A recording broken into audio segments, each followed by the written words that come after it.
뭐 최근에 여러 가지 그 뭐 셀럽들이 위고비 맞아서 위고비가 이제 뭐 많이 살을 빼줬다 해서 사실 유명해졌죠. 네.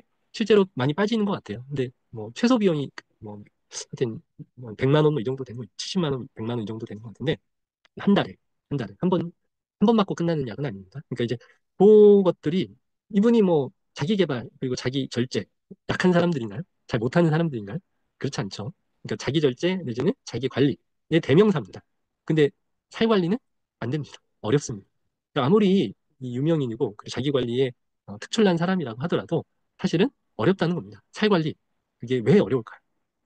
이 관계를 먼저 아셔야 되는데 절제를 한다는 것은 뭘까요? 절제는 이제 결국 전두엽 중에서도 앞에 전두엽이라고 하는 부위에서 나의 어떤 욕구나 이런 것들을 이제 제어를 하거든요. 우리는 욕구가 있고요. 그리고 그걸 제어하는 시스템이 또 따로 있습니다. 그래서 어, 뭐 우리가 먹고 싶다고 해서 다 먹는 것도 아니고 뭐 하여튼 먹고 싶은 욕구가 있어야지 또 우리가 먹게 되는 거잖아요. 그러니까 욕구와 이 절제가 잘 이제 어우러져 있는 게 이제 사람이죠. 근데 절제 역할을 하는 게 전전두엽인데 이 전전두엽이 활동을 하기 위해서는 뭐가 필요하냐? 포도당이 필요합니다. 우리가 누르는 힘도 사실 힘이에요. 뇌 능력이에요. 그래서 치매 어르신들은 이 누르는 힘 자체가 날아가 버려서 뚜껑이 날아가 버려서 이제 막 때리기 점잖던 분들이 막 때리고 폭력 쓰고 그런 분들이 또 생깁니다. 제가 이제 낮 동안에 하는 일이 이런 그 폭력적이거나 이제 나쁜 치매, 미운 치매 이제 그런 분들을 좀 이렇게 눌러주는 그런 작업을 좀 하는 그런 역할도 하고요. 치매 어르신들을 대부분 돌보고 있습니다. 여하튼 그 절제가 필요한데 그 음식을 절제를 하기 위해서는 포도당이 그때 필요하다는 겁니다. 그런데 자, 이게 좀 재밌어요. 절제에는 포도당이 필요한데 음식의 절제는 포도당이 떨어진다는 거예요. 이게 우리가 살기 위한 메커니즘입니다. 어떻게 보면. 그래서 아무리 이제 귀여운 우리 강아지도 자기 밥그릇에서 뭘 먹고 있는데 건드리면 갑자기 얘가 물어버립니다. 그만큼 내 밥그릇은 소중한 거예요. 그러니까 배가 고픈 때는 날카로워집니다. 저 또한 이제 순간적으로 막 이제 배가 고프면 막 이게 말이 이게 곱게 안 나가는 경우가 꽤 있더라고요. 그걸 이제 인식을 하는 거죠. 그러니까 배가 고프면 날카로워집니다. 음식 절제에 포도당이 떨어지기 때문에 그런 거죠. 배가 고프니까 날카로워진다고 보시면 돼요. 쉽게 얘기하면. 그래서 항상 우리 이 본능적인 몸의 세팅은 이렇게 돼 있습니다. 지금 먹어라. 축적해라. 그리고 미래에는 못 먹는다. 그래서 고칼로리, 이제 고지방 이런 걸 먹을 때 우리 뇌에 도파민이 나오게끔 세팅이 돼 있어요. 이게 생존에 유리하기 때문에 그렇게 세팅이 된 거죠. 그래서 뭐 초콜릿 달콤하죠. 이게 고혈당이라서 그런 겁니다. 맛있는 것 먹고 맛있는 것들은 다 뭐 달거나 짜거나 아니면 고소하거나 이런 이게 다 뭐 소금기 그리고 당분 그리고 이제 지방 이런 식으로 이제 세팅이 된 거죠. 그게 우리의 어떤 생존에 세팅이 되어 있기 때문에 그게 도파민을 만들어서 그 도파민이 우리 그 행위를 보상을 해주는 겁니다. 그래서 우리 뇌에는 그게 박혀져 있는 거예요. 그게 우리 진화적 반복이라고 저는 그렇게 표현하는데 진화적으로 계속 여러 번 이제 솔팅이 돼서 반복이 되어서 그렇지 그런 성격을 가진 사람들은 이제 생존을 많이 하게 된 거고 그 성향을 가지지 못한 사람들은 생존을 덜 하기 때문에 결국엔 그런 사람들이 많이 모여 있는 거예요. 그게 생물 자체는 고소하고 달고 짜고 이런 것들 좋아하게끔 세팅이 돼 있습니다. 근데 대사증후군 제가 이제 대사증후군을 거쳐서 결국 이제 당뇨까지 된 건데 저도 뭐 생각이 없었던 거죠. 근데 이제 제가 그 당시가 아마 하여튼 뭐 저희 부모님이 이제 당뇨인데 당뇨 피를 뭐 어떻게 저주받은 피죠 결국엔. 근데 하여튼 그 피를 안고 그 뭐 생각도 못했죠. 이제 젊은 나이는 그냥 40대 뭐 이런. 근데 뭐 하여튼 그때 레지던트 시험 볼 때 뭐 이럴 때였던 것 같아요. 그래서 뭐 시험 공부하고 나서 밤 11시에 오면서 떡볶이, 오뎅, 뭐 라면 이런 거 살이 뿌득뿌득 찌더라고요. 한 10kg가 쪘던 것 같아요. 그러니까 이게 몸이 뿌득뿌득 찌고 막 그러면서 하여튼 밤에 야식 먹는 게 이게 쥐약이에요. 아무리 봐도. 그래서 뭐 여하튼 그때는 뭐 젊으니까 그런 생각 안 하고 뭐 밤에 배고프니까 막 먹고 그래. 그때 아마 몸이 많이 상했던 것 같아요. 그런 느낌에. 그래서 이제 살이 찌면은 무슨 일이 벌어지냐? 여기 이제 복부 비만, 고혈압, 공복 혈당 장애, 고중성지방, 낮은 HDL, 콜레스테롤. 뭐 이게 이제 뭐 5가지가 대사증후군인데 뭐 말이 많아요. 이거를 그냥 이렇게 생각하시면 됩니다. 쓰리고의 뱃살이 이제 결국 그 대사증후군이다. 대사증후군이 병입니다. 대사가 꼬여 있는 에너지 대사가 꼬여 있는 그런 병인데 삼고 이제 쓰리고가 고혈당, 고지혈증, 고혈압. 그러니까 쓰리고라고 보시면 돼요. 삼고가 있다. 우리 삶에는 고혈압, 고혈당, 고지혈증. 고혈당이 이제 당뇨라고 보시면 되고 근데 그거에다가 이제 뱃살이 나와 있는 상태. 그게 바로 이제 대사증후군이다. 이렇게 이제 외우시면 됩니다. 이 쓰리 고지혈증이 이제 어, 이렇게 중성지방이 높을 수도 있고요. HDL이 낮을 수도 있고요. 이게 약간 다릅니다. 근데 그걸 다 뭐라고 그런다? 쓰리고 고지혈증이라고 그냥 보시면 퉁쳐서 그렇게 보시면 됩니다. 근데 한마디로 대사증후군이 왜 생기느냐? 요 근원적인 한계가 있어요. 그 핵심이 뭐냐? 그거는 이제 줘도 못 먹는 상태. 이게 뭐냐면 이제 세포가 있으면 얘네들이 세포가 뭘 먹고 사느냐?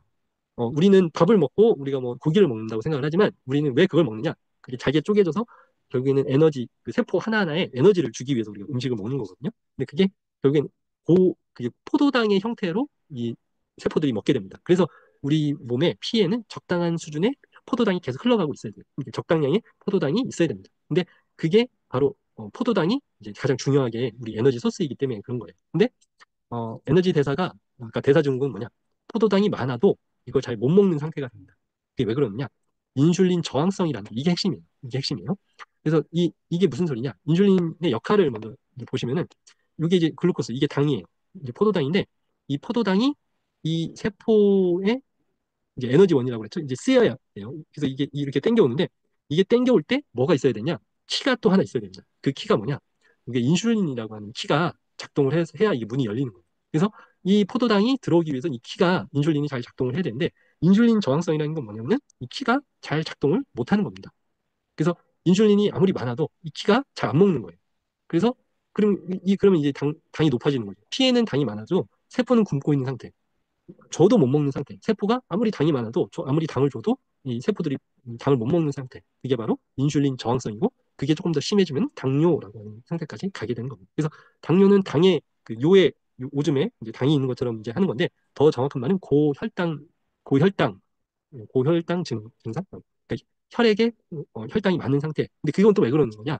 인슐린이 잘 작동을 못해서 포도당을 잘 못 먹고 있는 상태. 세포들은 쫄쫄 굶고 있는 상태라고 보시면 됩니다. 그래서 에너지 대사에 문제가 되기 때문에 여러 가지 문제들이 이제 당뇨병에 의해서 생기는 거죠. 이제 이렇게 당이 들어오기 위해서 뭐가 있어야 된다? 이렇게 인슐린에 이제 말하는 키가 잘 작동을 해야 된다. 근데 이 키가 아까 전에 얘기했던 뱃살이 나오면 어, 그 일단 넘어가고 그래서 이 당을 먼저 볼게요. 당이 어, 포도당이 있어야 우리 세포는 그걸 먹고 산다고 그랬죠. 근데 그 포도당은 이제 여러 개가 연결되어 있는 경우도 있고요.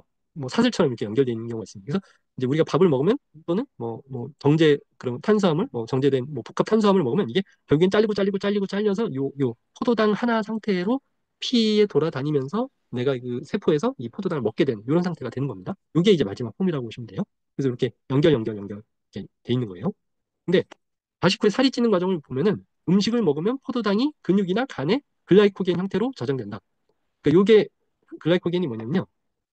이렇게 보시면 돼요. 이제 아까 전에 포도당이 요거라고 그랬잖아요. 이 포도당이 모이면 이제 하나씩 연결돼서 이렇게 주렁주렁 매달려 있는 복합 탄수화물 상태가 바로 글라이코겐이라고 하시면 이제 아시면 됩니다. 그래서 이렇게 이게 이제 포도당이거든요. 포도당인데 이게 이렇게 염좌알이 하나 해서 이게 이제 이런 식으로 되어 있는 게 뭐다? 글라이코겐이라고 하는 겁니다. 그래서 글라이코겐이 간에서 이제 형태로 이렇게 저장이 되는데 이제 포도당이 이제 밥을 많이 먹으면 당이 많아지면 여기 일단 저장을 해요. 그래서 당이 한 번에 싹 이제 들어왔다가 싹 하고 나가면 안 되죠. 아까운 에너지니까 어딘가 저장을 하는 건데 글라이코겐이 쌓인 채로 1, 2주가 지나면 포도당을 글라이코겐으로 저장하기가 힘들어져서 이제 더 이상 저장을 더 많이 해야 되니까 결국에는 이제 지방세포로 만들어서 요거를 이제 저장을 한다는 거예요. 그래서 밥을 열심히 먹고 맛있게 먹고 막 그러면은 결국에는 뿌득뿌득 살이 찌고 지방간이 되는 이유가 이거예요. 지방간이 되고 그리고 지방간을 넘어서 뱃살에도 이제 그런 복부에도 살이 찌고 여기저기 살이 찌는 거죠. 그래서 이 살이 찌는 단계가 글라이코겐을 넘어서 그다음 지방으로 넘어가는 그 단계가 되었을 때 살이 찌는 겁니다. 그럼 이걸 반대로 돌릴 수도 있는 거예요. 반대로 돌리는 걸 하셔야 되는 거예요. 자, 이 그래프가 오늘 제일 중요할 것 같아요. 자, 보시면 어, 우리가 밥을 먹으면 어떻게 되죠? 밥을 먹으면 아, 배부르다 한 상태예요. 당이 이제 포도당이라고 보시면 되고 음식으로 포도당이 공급이 돼서 근데 이제 영원하진 않죠. 배꼽 시계가 이제 작동을 합니다. 그게 한 12시에 먹으면 한 5시에 또 밥을 먹어야 되죠. 아니면 간식을 먹기 전에는. 근데 이제 포도당이 떨어지기 때문에 뭐가 생긴다? 아, 배가 고프구나. 이제 배꼽에다 뭘 집어넣어줘야 되는구나. 배꼽 시계가 작동을 하는 겁니다. 그래서 그 다음에 이제 포도당이 공급이 되지 않으면은 조금 이따 뭐 인체 내 저장된 글라이코겐 분해로 포도당이 공급된다. 이게 간에 아까 전에 글라이코겐이 저장돼 있다고 그랬잖아요. 이제 염조알처럼 포도당이 이제 이렇게 다닥다닥 붙여져서 있는 상태에서 밥이 안 들어오면은 요걸 쓰기 시작을 하는 겁니다. 이게 한 4시간부터. 그래서 우리가 밥을 안 먹고 엄청 배고프다가 일정 시간이 지나면 배가 안 고파지죠. 그게 왜 그러느냐? 이제 요 간에서 글라이코겐이 이제 생성이 되어서 이제 당을 막 만들어내기 때문에 우리 뇌에서는 당분을 느끼기 때문에 배가 덜 고파지는 거예요. 그래서 인체 내에 저장된 글라이코겐이 분해가 되는데 이게 또 영원하지 않다는 거예요. 이 글라이코겐도 이제 피에 이렇게 하고 나서는 이제 어쩔 수 없이 그 다음 이제 뭔가를 또 이제 뜯어내야 되는데 이게 언제부터다? 이제 여기 이제 아미노산, 지방산이 포도당으로 전환되어 공급된다. 이 아미노산, 지방산이 결국 이 아미노산은 근육, 단백질이고요. 지방산은 이게 이제 그거예요. 그 뭐냐 지방. 지방에 글리세롤이라는 거하고 지방산 세 개가 붙어 있는 게 지방이거든요. 근데 하여튼 지방산이라고 하는 거는 이 지방이 분해된다고 보시면 돼요. 그래서 결국에는 한뭐 12시간 정도부터 이제 지방이 분해되기 시작한다. 이제 러프하게 그 정도 생각하시면 됩니다. 그래서 요건 넘어가고 요걸로 이제 다시 한번 요약을 하자면 밥 먹고 나서 4시간부터 4시간까지는 밥 먹은 거에서 포도당이 공급이 된다. 그 다음에는 한 8시간까지 는 뭐로 된다? 이제 간에서 글라이코겐이 이제 뜯어지면서 당을 공급을 한다. 근데 그거 말고 이제 당 신생, 우리 살이 녹아서 그 살을 쓰는 살도 에너지원이라고 했죠. 우리가 어딘가 갇혀서 삼풍백화점 이렇게 어딘가 묻혀 있다가 딱 나오면 홀쭉해지죠. 이게 이제 우리가 밥을 안 먹었어도 요게 쓰이는 겁니다. 배트 요걸 쓰기 때문에 그게 한 12시간부터 서서히 쓰이기 시작한다는 거예요. 그게 지방산이 산화가 되면 케톤이라고 하는 성분이 만들어지는데 요 케톤 아세 아세톤 하여튼 뭐 케톤이라고 하는 어떤 그 지방 성분이 이제 산화가 되면서 생기는 그런 이걸 가지고 우리가 몸에서 쓸 수가 있어요. 그래서 케토시스라고 하는 그런 다이어트 방법이 있는데 이거하고도 또 연결이 되는 겁니다. 그래서 요걸 만들어야 된다. 그 핵심이 뭐다? 그러면 요 12시간 정도 이상을 이제 내가 굶어야 글라이코겐을 넘어서 요 글라이코네오제네시스 그러니까 요 간에서 만드는 걸 떠나서 살에서 분해되는 그래서 살 빠지는 시간을 딱 요약을 하자면 12시간까지는 금식하고 그 이후부터가 살이 빠지는 시간이다. 이제 이렇게 정리를 하시면 됩니다. 자, 더 이제 또 요약을 해볼게요. 밥이 있고요, 간이 있고요, 살이 있어요. 그러면은 요거를 손에 있는 내 음식이라고 생각하시면 되고 요걸 다 먹었다. 이게 다 먹는데 한 4시간 걸린다고 생각하시면 돼요. 그리고 냉장고가 간이에요. 냉장고에 있는 거 손에 없으니까 또 먹어야 되죠. 냉장고에 있는 걸 먹어요. 그게 12시간 정도 걸린다. 그리고 그 다음에 여기 이걸 다 파먹었으면 그 다음에 저장고에서 또 퍼먹어야 되잖아요. 그게 살이다. 간 살에 이제 12시간 이후부터 살에 있는 거를 파먹기 시작한다. 그래서 제가 보기엔 하루에 한 4시간 정도는 살 파먹는 시간을 만들어요. 그래서 제가 16시간 금식을 하시라고 표현을 하는 겁니다. 그래서 한 4시간 정도 이거를 꾸준히 4시간 정도를 살 파먹는 시간을 만들면 여기서 살이 쭉쭉 빠집니다. 그래서 뭘 해야 된다? 굶으시면 됩니다. 이게 무슨 뭐, 뭐 되지도 않는 당연히 굶으면 살이 빠지지 않느냐라고 얘기를 하는데 이 단식이 아까 전에 아미노산도 그 에너지원으로 쓰인다고 했죠. 이게 단백질인데 우리 세포 내에도 또 이게 단식이 좋은 점이 있어요. 여러 가지 말하자면 생명을 연장하는 그런 원리가 있는데 그 중에서 하나가 이름 생각이 안 나네. 그러니까 뭐냐면 이제 세포 내에 찌꺼기들이 있는데 그 찌꺼기들을 소화시킬 수 있는 거예요. 그래서 아미노산 이것들이 우리 세포 내 소기관들이 다 아미노산 단백질로 만들어졌거든요. 그것들을 이제 세포들이 만약 먹을 게 없으니까 세포 내 자가 포식, 그러니까 내가 내 몸을 태우는 거예요. 내 몸을 먹어버리는 거예요. 근데 뭐부터 없앤다? 쓸데없는 것부터 우리 몸에 말하자면 청소한다 생각을 하시면 돼요. 청소에 하기 위해서 이 에너지원을 쓰기 위해서 이제 안 쓰는 그런 물건들을 갖다가 이제 태워서 그거를 이제 에너지로 쓰기 시작하는 거예요. 그러면서 당이 깨끗해지고 세포 자체가 깨끗해지고 젊어지는 거예요. 그거를 자가포식이라고 하는데 단식을 했을 때 그런 현상이 벌어진다는 거예요. 근데 그게 언제부터 벌어진다? 12시간 이후부터 벌어지는 거라고 생각하시면 돼요. 그래서 뭘 해야 되냐? 12시간 이상의 금식을 추천하는 겁니다. 쉬울까요? 어렵습니다. 어렵습니다. 그래서 어떻게 해야 되는지 가이드를 제가 하는 거죠. 그리고 왜 이렇게 해야 되는지까지 명확한 이유를 이제 알면은 그 이유를 가지고 실천을 하는 동기가 생기거든요. 그리고 어떻게 해야 되는지. 그래서 제가 모든 강의엔 저는 원리를 말씀을 드립니다. 그 원리를 알아야 여기서 이제 실행 방법들이 다른 데로 새지 않고 그 원리를 바탕으로 약간 베리에이션이 있을 수도 있고요. 베리에이션이 근데 원리를 알면 베리에이션이 엇나가지 않아요. 길을 따라갈 수 있습니다. 그래서 원리라는 게 되게 중요하거든요. 과학적인 원리. 그래서 어떤 현상을 과학적인 수준에서 분석을 하고 그 분석한 걸 바탕으로 처방이 나와야 이제 진단과 처방이 연결이 되는 겁니다. 그래서 이제 여러 가지 이제 단식 중에서 제가 이제 눈여겨 보는 거는 간헐적 단식이에요. 간헐적 단식. 근데 간헐적 단식을 간헐적 뭐라고 하죠? 하여튼 16시간 금식 그냥 저는 그렇게 표현합니다. 이게 제가 보기에는 수많은 단식 중에서 가장 우리 몸에 가능한 그리고 배부름 오히려 배가 부릅니다. 배가 고프지가 않습니다. 그래서 16시간 금식을 저는 가장 추천을 하고요. 이거를 세팅할 수 있으면은 그러면은 살이 무조건 빠집니다. 그래서 요거를 잘 이제 가이드를 제가 해드리는 게 그게 이제 제 목표죠. 그래서 과체중 치료는 뭐 해야 되냐? 결국에는 비만 관리해야 되고 식단 조절하고 꾸준한 운동 요법하고 적절한 음주 스트레스 관리 뭐 여러 가지 얘기가 있는데 핵심은 이겁니다. 체중입니다. 아까 전에 쓰리고의 뱃살이라고 그랬잖아요. 대사증후군. 그게 고혈압, 고혈당, 고지혈증 이게 다 체중입니다. 체중을 빼잖아요. 고혈압 좋아지고요. 고혈당 좋아지고 고지혈증은 약간 유전이 좀 섞여 있어요. 고지혈증 약을 먹어야 되는 경우 사실 있긴 한데 하여튼 쓰리고가 상당히 좋아집니다. 그리고 제가 당뇨도 이제 체중 관리 없이 사실 당뇨가 안 잡혀요. 그래서 10kg를 빼면은 당이 훨씬 떨어져요, 실제로. 그래서 요 체중이 사실 핵심이다. 살이 여러 가지 결국엔 뇌 신경까지도 이제 손상시키는 그런 그 악덕 그런 그냥 미용을 떠나서 저는 뭐 미용하는 사람은 아니니까 하여튼 그 여러 가지 건강의 주적이 결국 체중 자체가 그런 주적 역할을 합니다.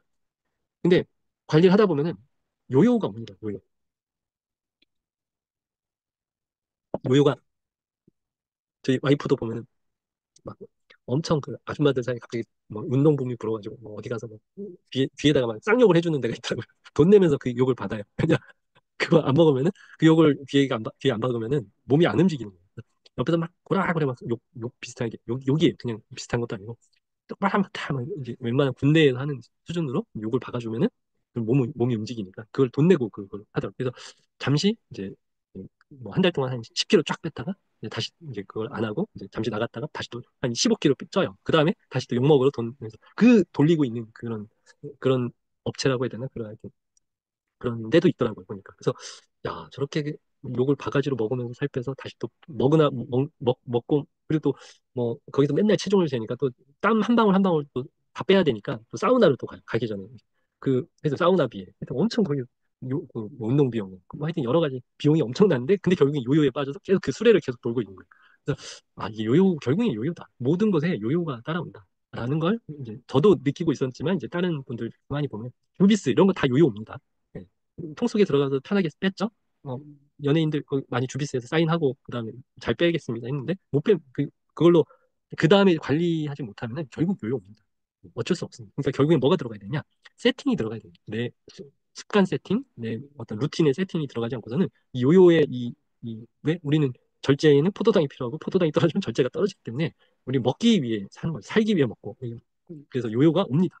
그래서 적당한 수준에서 이 생활 습관병을 고치는 생활 습관에 대한 이걸 다시 리셋을 하는 게 굉장히 중요한 거더라고요. 그래서 이게 이제 제가 제가 그 세팅을 하긴 했지만 그 세팅이 요게 이제 잘 돌아가기 시작하면은 실제로 그냥 빠져요. 근데 노력하지 않고 그리고 배가 안 고프면서 거의 안 고파요, 실제로. 그러니까 해보시면 아마 알 거예요. 이거를 안 고프면서도 이렇게 빠진다는 게 신기하다고 생각을 하실 거예요. 그리고 노력이 덜 안 들어요. 내가 봤을 때.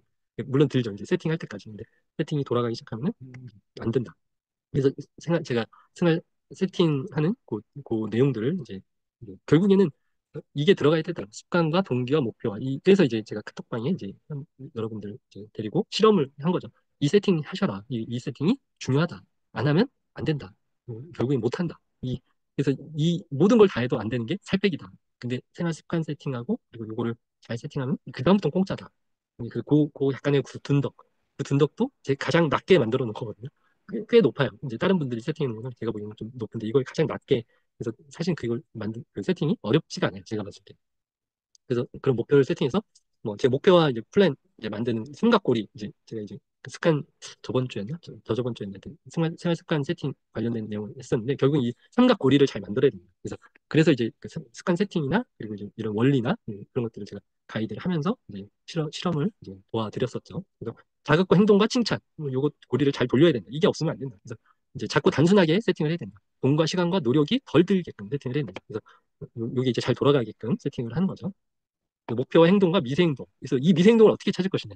이 살 빼기에서는 이 미세행동을 잘 찾으셔야 됩니다. 그래서 이거를 이제 옆에서 이 작전들 하나하나를 이제 조금씩 이제 하면서 뭐 궁금하신 거 있으면 여쭤보고 이제 제가 생각했을 때 요건 이렇게 하셔야 됩니다. 근데 원리를 알아야 이제 멀리 이상한 짓을 안 할 수가 있어요. 제가 봤을 때는. 네. 그래서 그때 당시 이제 월 1000g 뭐 이제 했었죠. 월 1kg만 빼자.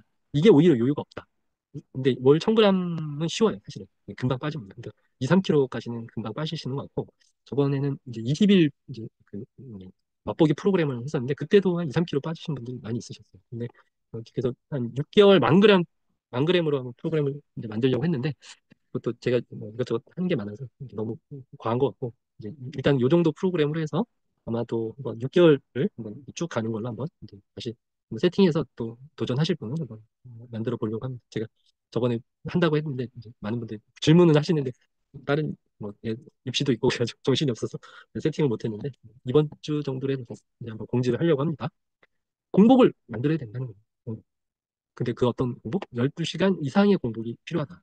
그때부터 살이 빠지는 거다. 그 이전까지는 글라이코겐, 그 간에 있는 거. 그러니까 지방간은 없어질 거예요. 지방간은 글라이코겐이 없어지니까. 그래서 결국엔 이 전두엽이 상하면 안 됩니다. 그래서 이 빨간 놈, 욕구와 요 전두엽의 이제 상충이거든요. 그래서 의지력, 이 전두엽이 이제 의지력이고 이제 욕구인데 이걸 잘 조화롭게 만드는데 이게 떨어진다 겁니다. 포도당이 떨어지면. 여덟 가지 의지력 강화는 수량화하고 나중을 뜨겁게 만드는 방법, 만약의 계획을 세우고 용서하고 무리지어 힘을 모은다. 뭐 여러 가지가 이제 의지력을 발휘하는 게 있는데 결국에는 이 의지력을 내가 인식을 하고 그 의지력을 조금 요 세팅 때까지 12시간을 넘어서 16시간 금식할 수 있게끔 요런 작전들을 좀 쓴 거예요. 그래서 그 제가 하는 그 프로그램 이전에 운영했던 거에서 이런 작전이 쓴 겁니다. 그래서 굉장히 간단해 보이긴 하는데 뭐 하시는 분들은 아시겠지만 뭐 간단해 보이지만 사실 요 내용이 들어간 겁니다. 사실은. 그래서 수량화하고 몸무게, 식단, 글 쓰고 쓴 돈, 뭐 이런 내가 돈을 모아야겠다면 쓴 돈을 모아 기록을 해야 된다. 그래서 모니터링하고 동기부여하는데 수량화가 필요하다. 그래서 몸무게를 재야 됩니다. 그래서 이제 제가 이제 사용했던 그 몸무게를 이제 몸무게 재는 그 저울을 이제 화장실에 바로 옆에다 놔야 돼요. 그래서 아침에 소변 보고 뭐 할 일 다 하고 나서 그다음 딱 그 처음 그 몸무게 그래서 거기서 몇 그램씩 빠지고 느는지를 세세하게 기록을 해서 그걸 이제 매일매일 같이 함께 공유를 하는 그런 식이에요. 그래서 기록을 해야 된다. 몸무게를 기록을 하셔야 됩니다. 그래서 빠졌다 늘었다. 그람 단위로. 그래서 그게 이제 그거를 하시는 게 좋습니다. 그리고 만약에 계획을 세운다. 뭐 예를 들어서 뭐 유혹 상황이 생기죠. 그러면 미리 계획을 세운다. 뭐 예를 들어서 야식이 땡기는 경우가 있죠. 그럴 경우는 뭘 한다. 뭐 저는 야식도 꽤 많이 먹습니다. 근데도 이제 65에서 66. 이제 지금 와이프도 뭐 하여튼 인생 몸무게를 찍고 있는데 와이프도 하여튼 제가 봤을 땐 요 세팅이 가장 강력한 구조라서 이게 가능한 거예요. 누군가 자신의 말을 무시할 때는 화를 낸다. 뭐 1부터 10까지 내고 화냈다고 말한다. 뭐 이런 식의 어떤 이제 뜨거워지는 어떤 상황에서는 미리 계획을 세우는 거예요. 그래서 늦은 저녁 배가 고파진 상황이라면 냉장고 야채 주스 한 잔을 마신다. 이거 안 돼요, 사실. 근데 이거는 이제 제가 이제 요 의지력이라고 하는 그 어떤 뭐라고 해야 되나 요그 강의를 만드는 과정에서 요걸 쓴 거예요. 그래서 이거 아닙니다. 야채 주스 안 됩니다. 사실은. 그리고 홈쇼핑에서 멋진 물건을 만나면 남편에게 허락 문자를 받는다. 이런 식으로 이제 만약에 어떤 상황이면 이렇게 하겠다. 그래서 이걸 반복해서 연습한다. 뭐 저는 배가 고플 때는 먹으라고 얘기합니다. 근데 무엇을 먹냐? 제 전법은 견과류를 먹는다. 이겁니다. 이제 견과류는 이제 배가 불러도 된다. 견과류를. 그렇게 해야 어, 그래도 편안한 요 세팅을 이제 진행을 할 수가 있어요. 너무 배고프면 뭐가 안 된다? 음, 절제력이 약해져서 안 되기 때문에 이걸 세팅을 이제 이렇게 하시면 됩니다. 그래서 이런 식으로 이제 사진도 올리고 처음엔 그랬는데 이것도 귀찮습니다. 그래서 자기 비판을 삼가고 용서한다. 그래서 내가 뭘 먹었다 그래서 이제 막 스스로 막 말 안 돼. 그리고 나는 이것밖에 안 돼. 나 그냥 끝낼 거야. 뭐 이러는 게 아니고요. 그냥 오늘 먹었네. 근데 내일은 뭐 어떻게 할 거야. 뭐 이런 식으로 꾸준히 비난하지 말고 용서하면 스스로를 용서하고 치열업을 하면서 가셔야 됩니다. 그리고 다른 분들도 그런 거예요. 그리고 무리지어 힘을 모은다. 그래서 모임이 이렇게 모여 있어야 이제 뭔가 만드는 그런 게 생기는 거예요. 내가 다른 분들하고 이제 같이 연결되면서 이제 해내는 그 힘이 생기더라고요. 보니까. 그래서 그리고 다른 분들 하는 게